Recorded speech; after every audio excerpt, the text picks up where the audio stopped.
Hello world, it's Jamil Basket and I'm here because it's time to celebrate. I just checked my Credit Karma report and it looks like I finally have an 800 credit score. To be exact, 806 credit score. Now, I want to give you 5 tips on how I was able to get an 806 credit score, and each tip is free. So if you want to know how you can get your credit score to at least an 800, continue to watch this video and like and comment below. The first tip is to ensure that you're making on-time payments. This is probably the biggest tip that you can get away from this video. Missing a payment would definitely affect your credit score significantly. Now, I'm fortunate that I've been able to dodge that bullet.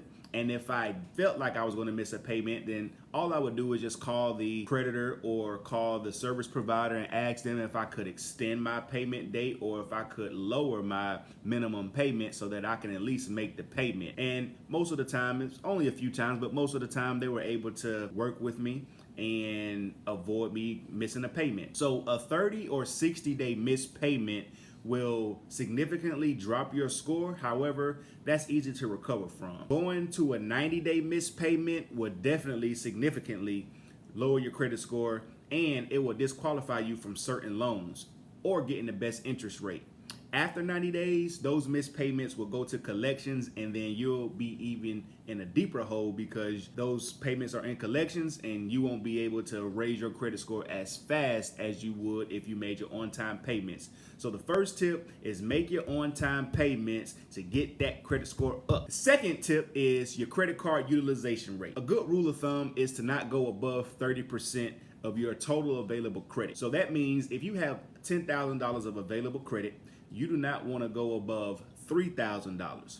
Going above that $3,000 will show creditors that you're not very good at managing your money, or you are taking out or using a lot of debt to pay for things in which you don't have the money for at the time. And so carrying that over month to month to month could possibly decrease your score and not get you to that 800 credit score.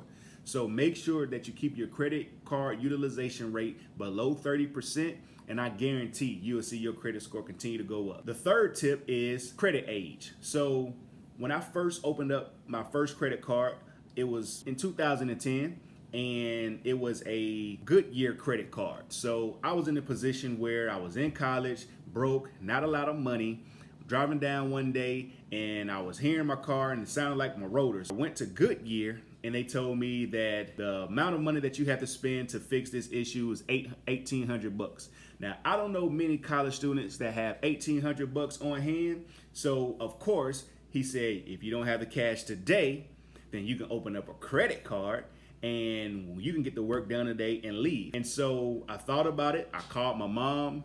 She said it's a good idea. Now, one tip that helped me was it was 6 months interest free.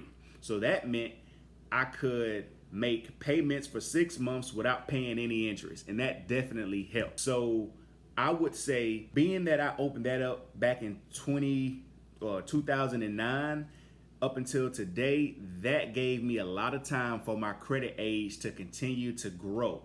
And credit age is very important to increase your credit score.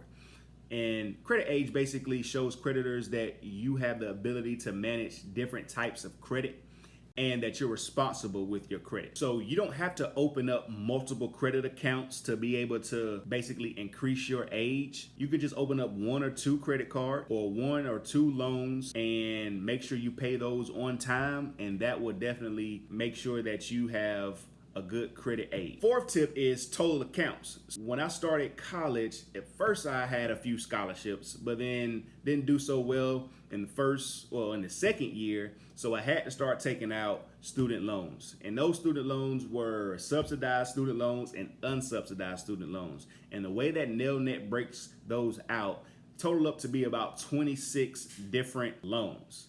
And there were small loans, $2,000 here, $1,000 here, $3,000 here. Well, in 2019, I was finally able to pay off $42,000 in debt. And as soon as I paid that off, my credit score jumped about 40 points. And so if you don't have student loans, but you may have, other types of lines of credit, That's very important. Now, I know I have a lot of Dave Ramsey fans out there who says, hey, we don't want any credit. We want to be completely debt free. And I totally agree with you. However, in order to increase your credit score, Credit Karma recommends that you have at least 11 to 20 accounts or lines of credit to maximize your credit score. That doesn't mean that you have to open a lot of accounts to be able to benefit from this. However, in order to maximize your credit score, Credit Karma recommends that you have at least 11 to 20 accounts and that they are in good standing. So if you want to benefit from that, make sure that you try to open up at least 11 accounts. And so the fifth and final tip is hard inquiries. For example, credit card applications. So if you're going around and you're applying for Dillard's credit card, Macy's credit card, just different types of credit, those can definitely bring your credit score down because they're considered as a hard inquiry and they can stay on your account for at least 2 years. So you can be doing everything else correct that I stated early in the video, but if you have a lot of hard inquiries, that can prevent your credit score from rising. If you like this video, leave a comment below, like the video, and I'll see you next time.